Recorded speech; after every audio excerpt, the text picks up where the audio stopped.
Hello, and yes, I am back with another video, the 10 greatest club teams of all time. Now, before we get into that, please make sure to subscribe to the channel. If you haven't subscribed, please subscribe. Subscribe, it helps us out a lot. Like and comment down below. What do you think? Check out our old videos. Look at what we've done. And check out the series that I've been doing for the past few weeks now. I've been doing the 10 greatest club teams of all time. Now, this is my ranking, it's my opinion, but I really would love to hear what you guys think. Comment down below, like, subscribe, share the video. And today I've been, I've been the team I'm going to talk about, I've been very lucky to cover. It's probably, some people argue it's the greatest team of all time. Some people do say that. And I mean, like, if you finish second, right, you definitely have an argument of being at the top. I wouldn't begrudge you. I wouldn't argue with the fact. You know what I mean? And so it's definitely top two. This team, it's definitely top two. Whether you want to say top one, number one, or number two, hey, have at it. You know what I mean? And so, like, the series has been very, very fun. Want to recap the teams that have been, that I've done so far. At number 10 was 2019-2020 Bayern Munich. At 9 is the 1998-1999 Manchester United. At 8 is the 07-08 Manchester United, with Ronaldo winning the Ballon d'Or, ripping it up. At 7 is the 2022-2023 Manchester City team, dominant, won a treble, second English team to win a treble. At 6 is the double winning team, Real Madrid, won La Liga and the Champions League with Ronaldo at the apex of his powers. And at number 5, you have the 2012-2013 Bayern Munich team, so strong, so dominant. It was hard to find a weakness in that team, and they won a treble. At number 4, the royal AC Milan team, led by Arrigo Sacchi, with a back line, oh man, Costa Cota, Baresi, Franco Baresi, the great Paolo Maldini. He was young then. And then you had the 3 Dutchmen, Frank Rijkaard, Ruud Gullit, and Marco van Basten. And then at number 3, now this is last week's team, the 2014-2015 Barcelona team, with the greatest front trio of all time. I don't care what anyone says. That's the greatest front trio of all time that we've seen. And then today I'm going to talk about another Barcelona team, another Lionel Messi team.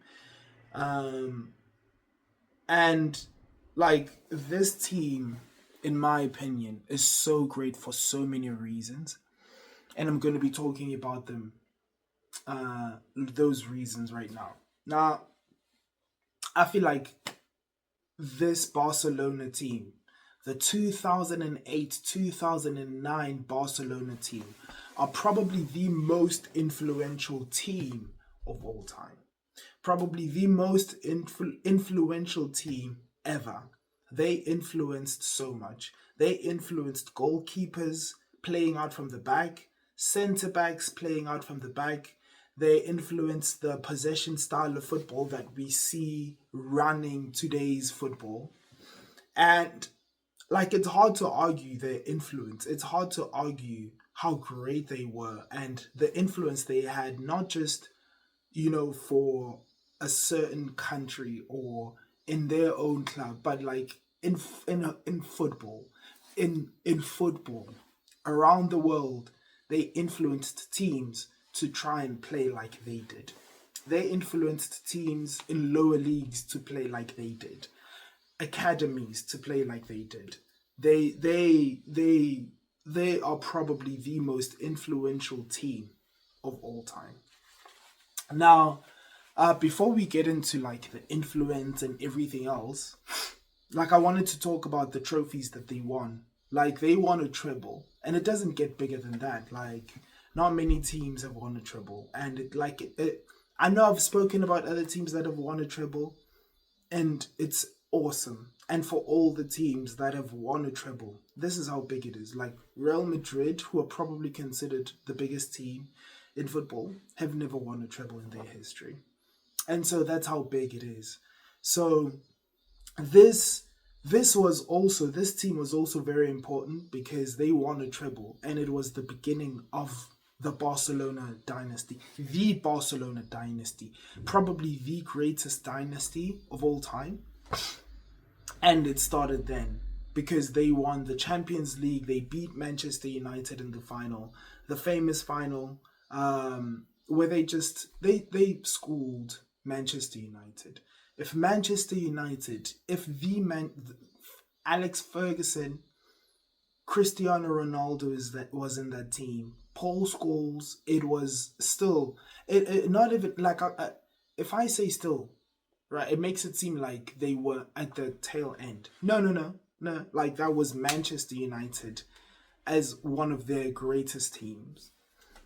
Prime, big, they were great. They had just won the league in England, the Premier League. They just beaten Arsenal in the Champions League semi-finals. It wasn't even close. But when they faced Barcelona taught, if they didn't know how to play football, they did. Like Barcelona taught Manchester United with Ferguson, Cristiano Ronaldo, Scholes, all them big boys. Barcelona taught them how to play football in the Champions League final.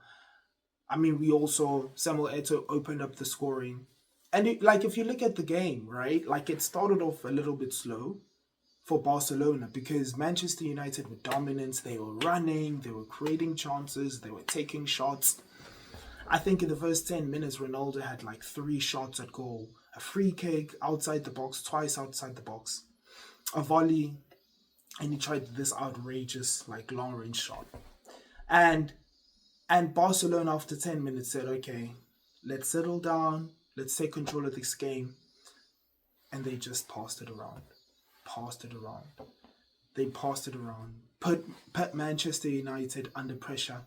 Got the ball back very quickly. Passed it around. Attacked, created chances. Samuel Eto'o scored a goal. And then Lionel Messi rose up over Rio Ferdinand. Scored over another 6'5" guy in Edwin van der Sar. Alright? Famous goal. I think he has said that's his favorite goal or one of his favorite goals, Lionel Messi himself. And then they won La Liga by how many points? They won La Liga by 9 points. They had 87 points. Real Madrid got 78 points. And like it was it was a great win. Like they were the best team by far. And if you look at the beginning of that La Liga season, they started the first 2 games they didn't win. Now, like if you think about that, like that's not like very bad. They lost their first game and they drew their second game. For any team that's won the league, it's not like very worrying, especially around those times. I mean, now you have to get like 90 points to win because of the standards that teams and managers like, Pep Guardiola have set. But in those times, if you draw and you lose the first 2 games, like it's not very big.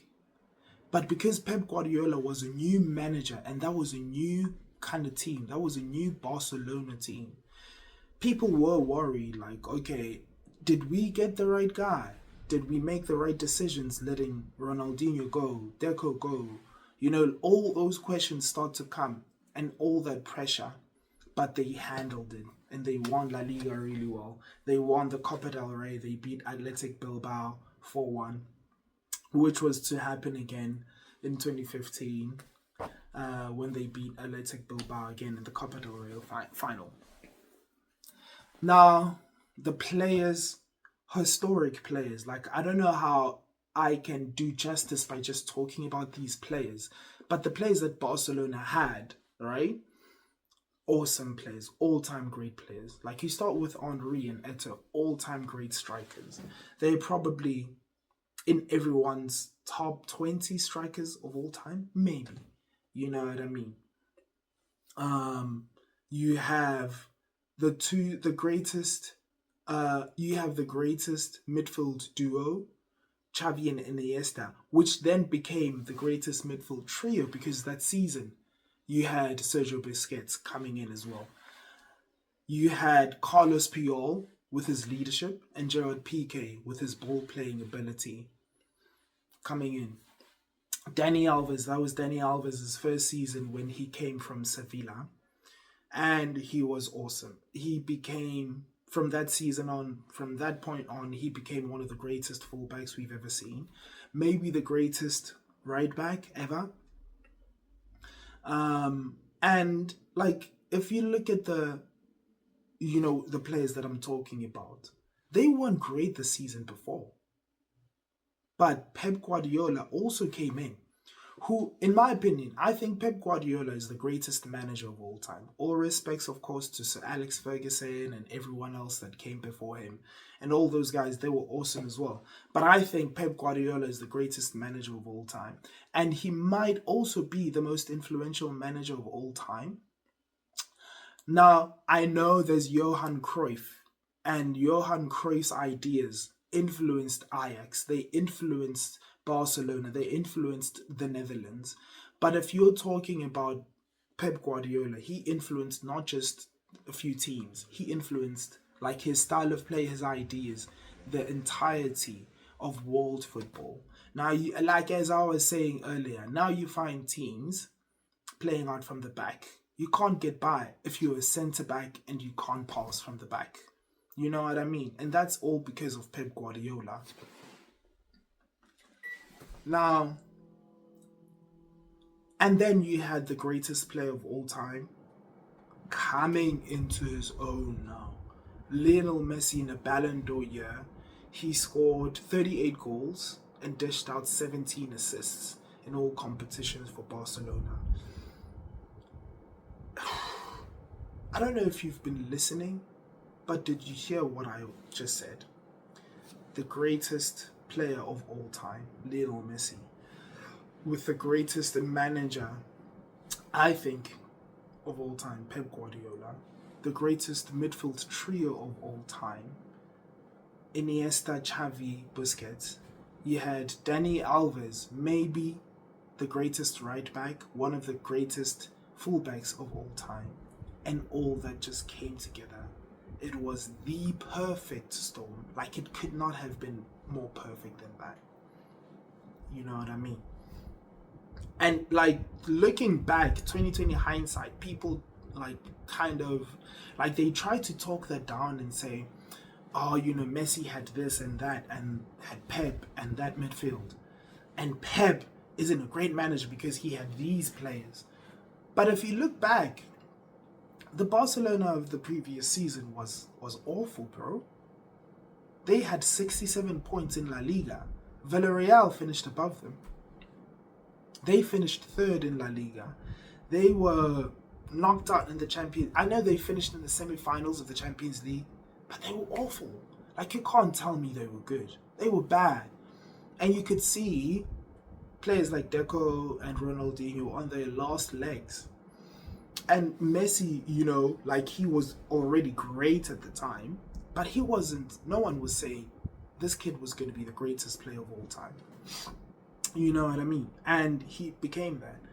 And it all just came together perfectly. And I think, like, Pep had so much to do with that. And that's why I think, like, when people say Pep likes to buy expensive players, we have to dispel that kind of notion. We have to get away with that, because when he went to Barcelona, that Barcelona team wasn't great. And it was like, also the other thing is, it was a great starting 11, but the bench wasn't so good. It wasn't great. Like, he took Sergio Busquets from Barcelona B and inserted him as the starting six. And then he had Pedro coming in from the bench, from Barcelona B, from the academy. And then he had Bojan Krkic. People forget, like, with that Barcelona team came Bojan Krkic, came Pedro, came Busquets. And they had to fill in. And that was their bench. You can't tell me those players are great. You can't tell me Pep Guardiola spent a fortune building that team. You can't tell me he was lucky to land on that team, because they were not great the season before. So let's give Pep Guardiola credit where it's due. You know what I mean? And like, that was just all around a great team. Now, the style of play, I don't know how much or what can I say, but just the famous Tiki-Taka. They had the famous Tiki-Taka where they had possession, they strangled your team so much that when you had the ball, you didn't know what to do with it because you hadn't had the ball for so long. They had the ball for so long. They would have it and pass it and kill you. And before you know it, the ball is in the back of the net. And like, this is why I say this is probably the most influential team of all time, because before that, you didn't have centre backs playing out from the back. You didn't have goalkeepers as a prerequisite to be able to use your feet and pass and play out from the back. You know what I mean? Now goalkeepers, because of that team, now centre backs, because of that team, they have to be good on the ball. They have to have high IQ in terms of passing, playing out from the back, because you had in that team Victor Valdez and Gerard Piqué playing out from the back, Dani Alves, a ball-playing fullback, you know, and then like their influence wasn't just on it wasn't just on a small scale where you talk about a certain country, and which they did influence Spain as well heavily. But it wasn't just on a small scale, it was on a footballing scale where you now see almost every team, not all teams, but almost every team have something from that Barcelona team. Now, I'm not saying every team is now going to play possession-based football, but every team needs a ball-playing centre-back.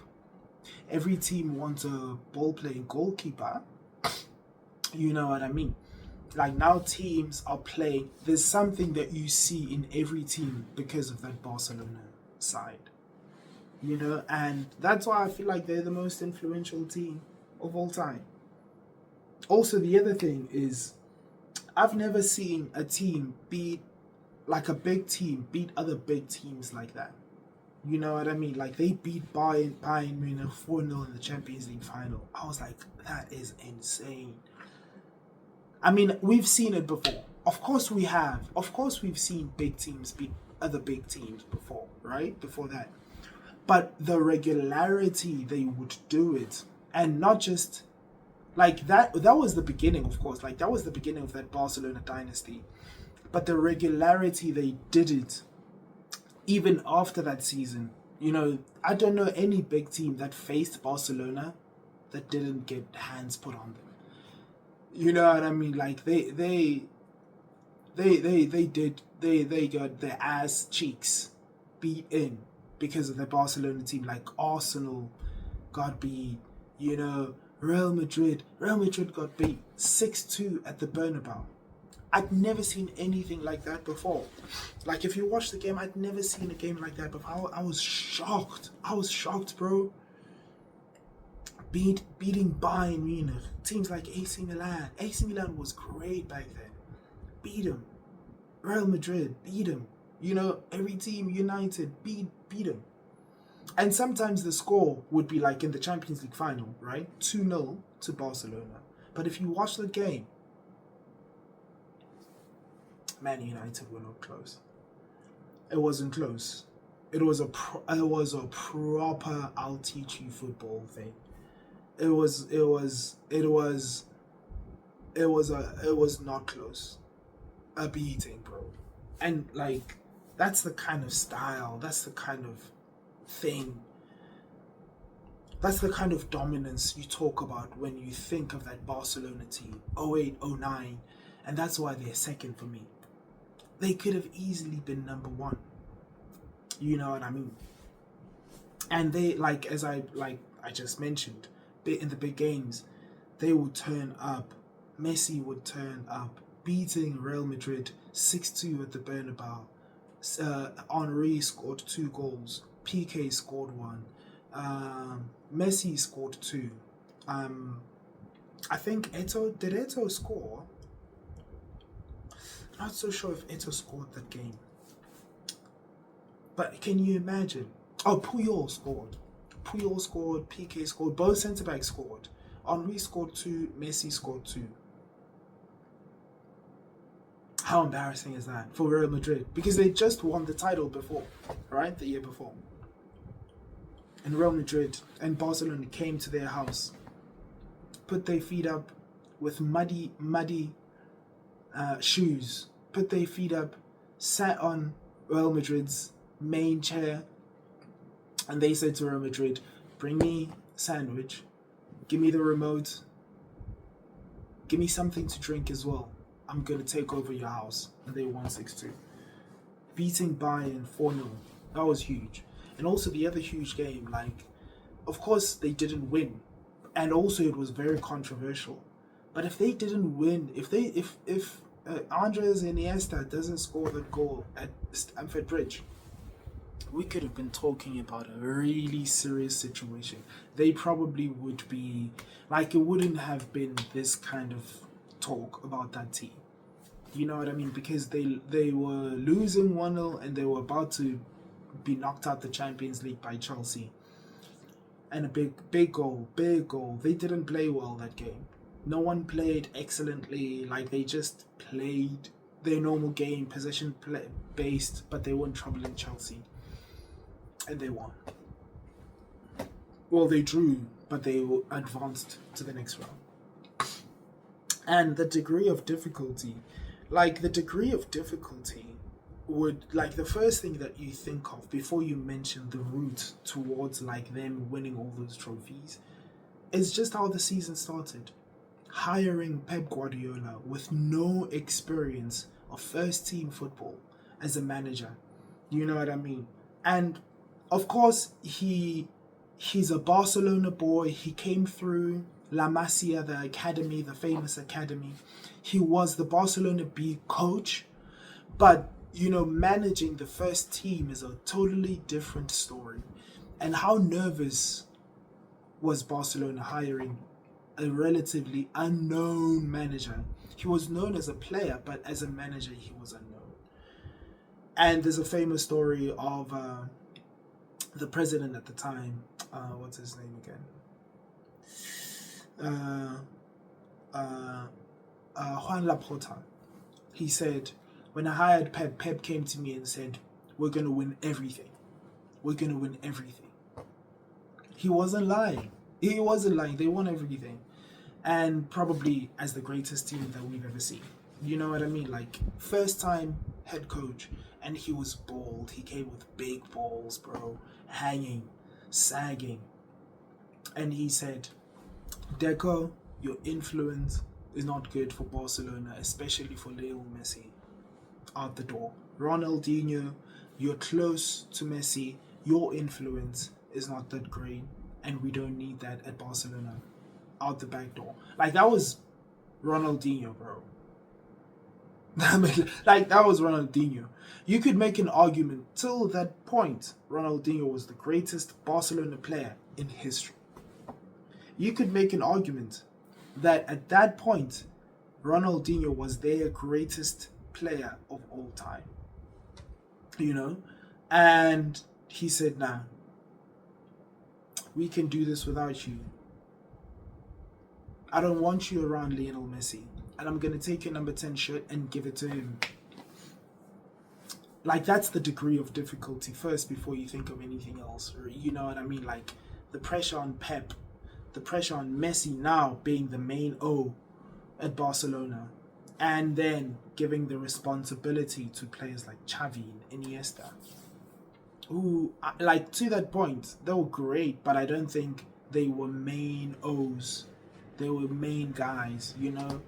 And Barcelona still seemed to be dependent on Ronaldinho and Deco and all these other guys who were on their last legs.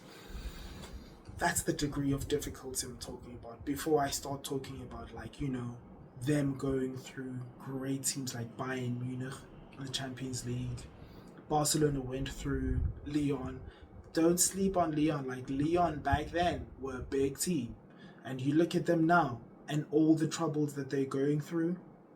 Trust me, when I grew up, Lyon was a big deal in France. When I grew up, Lyon were the best team in France. And they were great. They had players like Juninho, Benzema came through there, you know. And I remember, like, just growing up watching Lyon and thinking, wow, they're a great team. They're one of the best teams in Europe. They were the best team in France, and year in, year out, they were going far in the Champions League. They would reach the quarters. They would do well in the group stages, and they were a dangerous team. And they put away with them, you know, put away with Bayern Munich. They beat the English champions in the Champions League final. They beat Real Madrid, the defending La Liga champions, and it wasn't even close. And so, like, before, like, that's the other side of the degree of difficulty story for Barcelona. And that's why they are the second greatest team of all time, in my opinion. That was fun. I, like, last week I said this was an easy one to talk about because I lived through it. This one too, I lived through this Barcelona team. It was easy to talk about. I saw it all. And I am blessed to have seen it all. Anyway, let me know what you think. Remember to subscribe to the channel at We Talk Football 24. The same on Instagram. Look us up on Instagram as well. And on Facebook at We Talk Football. Comment down below, what do you think? Share our content, subscribe, you know, like, make sure you're there. Turn on your notification bell as well to see when we post videos. Anyway, have a nice weekend. Enjoy the summer awareness.